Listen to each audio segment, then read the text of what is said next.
Oi, turma. Então, né? Aí, devido aos problemas técnicos aí, mas eu já passei para orientação para a gente ver a melhor maneira para resolver, tá? Fiquem tranquilos que vai ter uma solução para esse problema, né? Próxima aula, em nome de Jesus, vai dar tudo certinho, não vai travar nada e a gente vai poder dar aula e vocês participarem como sempre participaram, tá bom? Para não ficar pendente o que eu queria ver com vocês hoje, então estou gravando esse vídeo para explicar a atividade que eu quero que vocês façam para que a gente possa produzir normalmente na próxima aula.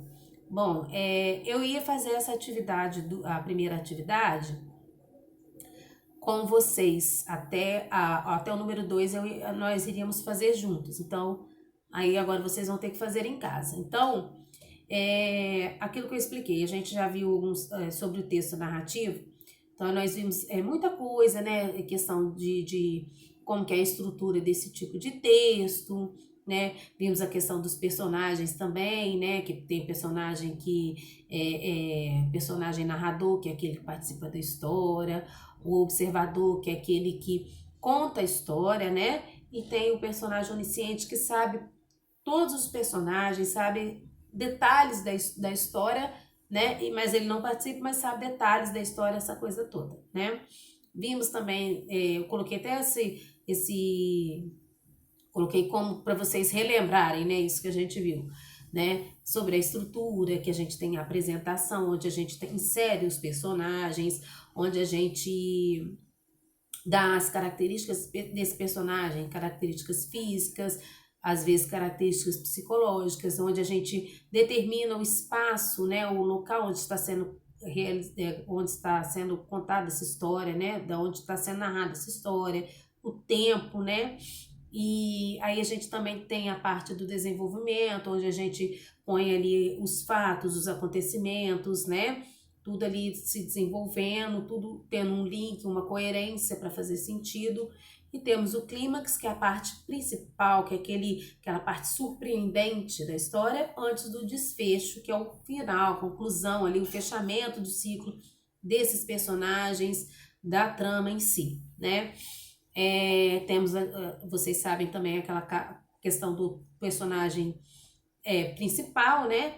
Que são os protagonistas, e tem os personagens secundários que são coadjuvantes, né? Que também estão envolvidos ali na trama, né? E eu coloquei um esquema da narração, né? Para facilitar também o entendimento. A gente vai ter o título, tem o primeiro parágrafo onde que a gente faz a introdução, né? Que é o que a gente viu, o que significa, o que tem na introdução.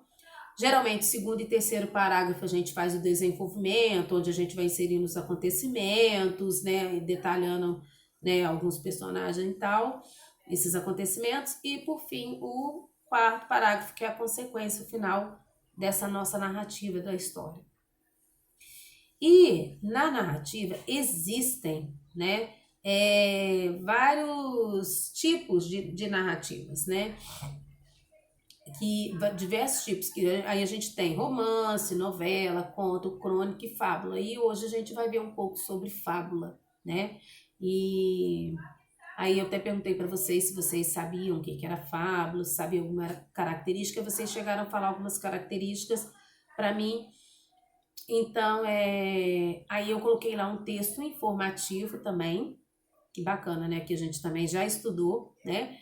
Informando algumas coisas, né, alguns fatos relacionados à fábula, né? Para a gente entender mais o que é fábula, como que surgiu, né?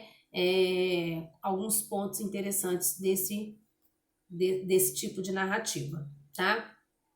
Aí eu coloquei uma atividade com a fábula do cavalo e o burro, né? Então vocês vão dar uma lida nessa fábula, né? Lembrando que a primeira leitura mais é para a gente se ambientar, né? O ideal é que a gente faça a leitura pelo menos umas 3 vezes para que aquilo consiga internalizar mesmo, né? A gente consiga entender ali os pormenores, todos os fatos ali dentro daquela narrativa, né? Então leia a primeira vez, leia a segunda, leia a terceira para ficar bem entendido esse daí. Aí vocês vão fazer atividade 1 e atividade 2, que correspondem a essa fábula do cavalo e o burro, tá? Já no terceiro, eu quero que vocês